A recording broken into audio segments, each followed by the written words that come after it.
Hi friends, అందరూ బాగున్నారా? అందరూ బాగున్నారని చెప్పేసి అనుకుంటున్నాను. చాలామంది మనల్ని అడుగుతున్నటువంటి మరొక ప్రశ్న ఏంటంటే, "అన్నయ్య మెకానిక్ కానిస్టేబుల్ గురించి చెప్పన్నయ్య" అని చెప్పేసి చెప్పడం జరిగింది. ఇది లాస్ట్‌గా చూసుకుంటే 2016లో ఈ నోటిఫికేషన్ అనేది రావడం జరిగిందనమాట. మెకానిక్‌కి సంబంధించి సుమారుగా ఒక 10 ఇయర్స్ తర్వాత మళ్ళీ ఈ మెకానిక్ కానిస్టేబుల్ పోస్టులనేవి తీస్తున్నారు. సుమారుగా చూసుకుంటే ఒక 15 పోస్టులనేవి ఈ మెకానిక్‌కి సంబంధించినటువంటి పోస్టులనేవి ఉన్నాయన్నమాట. దీనికి కాంపిటీషన్ చాలా తక్కువుంటది. ఎవరు కూడా వీటి మీద ఫోకస్ చేయరు కాబట్టి కంపల్సరీగా వీటి మీద మీరైతే ఫోకస్ చేయండి. తక్కువ కాంపిటీషన్ ఉంటదనమాట. ఎవరు కూడా దీని మీద దృష్టి పెట్టరు. సో, దీని పోస్ట్ కోడ్ నంబర్ వచ్చేసి లాస్ట్ నోటిఫికేషన్‌లో 26 ఇచ్చారన్నమాట పోస్ట్ కోడ్ నంబరు. ఈ మెకానిక్‌కి సంబంధించి. ఈ మెకానిక్‌కి సంబంధించినటువంటి ఏజ్ చూసుకున్నట్లయితే సాధారణంగా 18-22 సంవత్సరాలండి. 18-22 ప్లస్ ఒక 2 ఇయర్స్ ఏజ్ అనేది పెంచడం జరిగింది కాబట్టి 24 ఇయర్స్ ఓసీ అభ్యర్థులనేది ఉందనమాట. ఎస్సీ, ఎస్టీ, బీసీ, ఈడబ్ల్యూఎస్ అభ్యర్థులైతే 29 ఇయర్స్ వరకు ఉంది. ఈ మెకానిక్‌కి సంబంధించి 29 ఇయర్స్ వరకు ఉంది. ఇంకా లేటెస్ట్‌గా ఏమన్నా పెంచితే చూద్దాము. ఓకే. ఈ మెకానిక్‌కి సంబంధించినటువంటి క్వాలిఫికేషన్ గనక చూస్తే ఎడ్యుకేషన్ క్వాలిఫికేషన్ ఇంటర్ గాని 10+2 అంటాం గదండీ! 10థ్ పాస్ అయిన తర్వాత ఐటీఐ గాని, వైర్‌మెన్ గాని, మెకానిక్ మోటార్ వెహికల్ గాని, మెకానిక్ డీజిల్ గాని, ఫిట్టర్ గాని వీటిల్లో కంపల్సరీగా క్వాలిఫై అయ్యుండాలన్నమాట. పాస్ అయ్యుండాలి అవన్నీ కూడా. ఓకేనా? ఇక కేవలం మెన్ మాత్రమే అప్లై చేసుకునేటువంటి జాబు ఈ మెకానిక్ కానిస్టేబుల్ అనేది మెన్ మాత్రమే అప్లై చేసుకుంటారండి. కేవలం మెన్‌కి మాత్రమే ఇస్తారు. ఇక హైట్ వచ్చేసి 162 సెంటీమీటర్స్ మెన్ అనేది ఉండాలి. చెస్ట్ వచ్చేసి 84 సెంటీమీటర్స్ అనేది ఉండాలి. గాలి పీల్చినప్పుడు అంటే ఎక్స్‌పెన్షన్ అంటాం కదా! ఈ ఎక్స్‌పెన్షన్ 4 సెంటీమీటర్స్ గాలి పీల్చినప్పుడు మనకి ఎక్స్‌పెన్షన్ అనేది అవ్వాలన్నమాట. ఇది. ఇక మెకానిక్‌కి సంబంధించి ఎటువంటి ప్రిలిమ్ టెస్ట్ లేదండి. మెకానిక్ కానిస్టేబుల్స్ ఇవి సుమారుగా చూస్తే మనం 15 కానిస్టేబుల్స్ ఉన్నాయని చెప్పేసి అనుకున్నాం.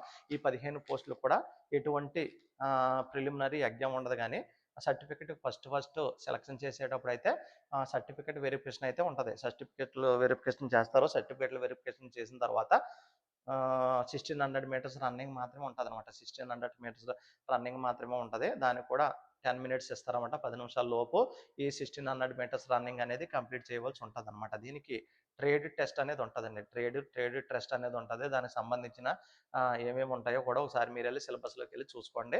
దీనికి ఈ ట్రేడ్ టెస్ట్ అనేది ఒక 100 మార్క్స్‌కి జరుగుతదండి. ఈ ట్రేడ్ టెస్ట్ అనేది ఒక 100 మార్క్స్‌కి అయితే జరుగుతది. అందులో ఒక 50 మార్క్స్ గాక మనకొస్తే పాస్ మార్క్స్ అనమాట. ఇది జస్ట్ క్వాలిఫై టెస్ట్ అనమాట. ఒక 50 మార్కులొస్తే సరిపోతదనమాట. ఇక ఫైనల్ ఎగ్జామ్ వచ్చేసి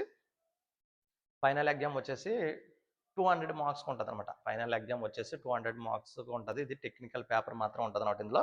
ఈ టెక్నికల్ పేపర్స్ ఉంటది. 200 క్వెషన్స్ అనమాట ఉంటాయివి. ఆబ్జెక్టివ్ టైప్‌లో ఉంటాయన్నమాట క్వెషన్స్. 3 అవర్స్ టైం అనేది ఇస్తదనమాట. ఇందులో ఎవరికైతే మెరిట్ వస్తదో, ఈ మెరిట్ వచ్చినోళ్ళకి మాత్రమే ఈ జాబ్ అనేది కేటాయించడం జరుగుతది. ఓన్లీ మేల్ క్యాండిడేట్స్ మాత్రమే అప్లై చేసుకోవాలి. ఇందులో జస్ట్ క్వాలిఫై అవ్వాలంటే ఓసీ అభ్యర్థులు 40% రావాలి.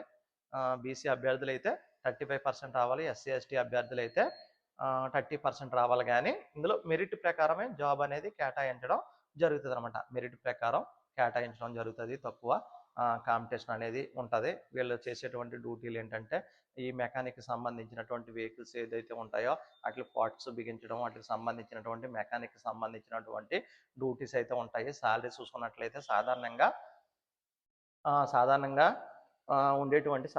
ఉండేటువంటి కానిస్టేబుల్స్‌కి అందరికి సివిల్స్ ఏఆర్, ఏపీఎస్‌పీ కానిస్టేబుల్స్‌కి ఎలాగుంటదో వీళ్ళకి కూడా సేమ్ సాలరీ అనేది ఉండడం జరుగుతదనమాట. సేమ్ సాలరీ ఉంటది. సేమ్ ట్రైనింగ్ కూడా సేమ్ ఉంటది. అయితే దీనికి ఎక్కువగా ఫోకస్ ఎక్కడ చేస్తారంటే ఒక 3 మంత్స్ మామూలుగా ఫిజికల్ ట్రైనింగ్ ఇచ్చినప్పటికి ఒక 6 మంత్స్ అనేది మెకానిక్‌కి సంబంధించినటువంటి ట్రైనింగ్ అనేది ఇవ్వడం జరుగుతదనమాట. ఇది ఈ విధంగా ఈ మెకానిక్‌కి సంబంధించినటువంటి పోస్టులు 15 పోస్టులకి ఈ ఆగస్టు 15న నోటిఫికేషన్ అనేది రాబోతుందనమాట. ఇవి సాధారణంగా సివిల్ ఏఆర్, ఏపీఎస్‌పీ లాగా ఉండదనమాట.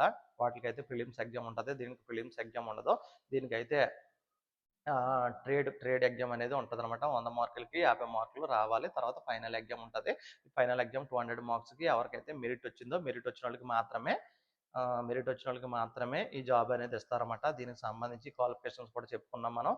సో, ఇది ఇంట్రో 10+2 అంటే ఐటీఐ గాని, వైర్‌మెన్ గాని, మెకానిక్ మోటార్ వెహికల్స్ కానీ, మెకానిక్ డీజిల్ గాని, ఫిట్టర్ గాని ఇటువంటి టెక్నికల్ క్వాలిఫికేషన్స్ ఉన్నవాళ్ళు ఈ మెకానిక్‌కి సంబంధించినటువంటి ఉద్యోగానికి అప్లై చేసుకోవడానికి ఎలిజిబిలిటీ ఉంటదండి. ఇది మెకానిక్‌కి సంబంధించినటువంటి వీడియో. ఫ్రెండ్స్, మీకు గాక ఈ వీడియో నచ్చినట్లయితే మీరు తప్పకుండా మన ఛానెల్‌ని అయితే సబ్స్క్రైబ్ చేయడం మర్చిపోవద్దు. మన ఛానెల్‌ని సబ్స్క్రైబ్ చేయండి.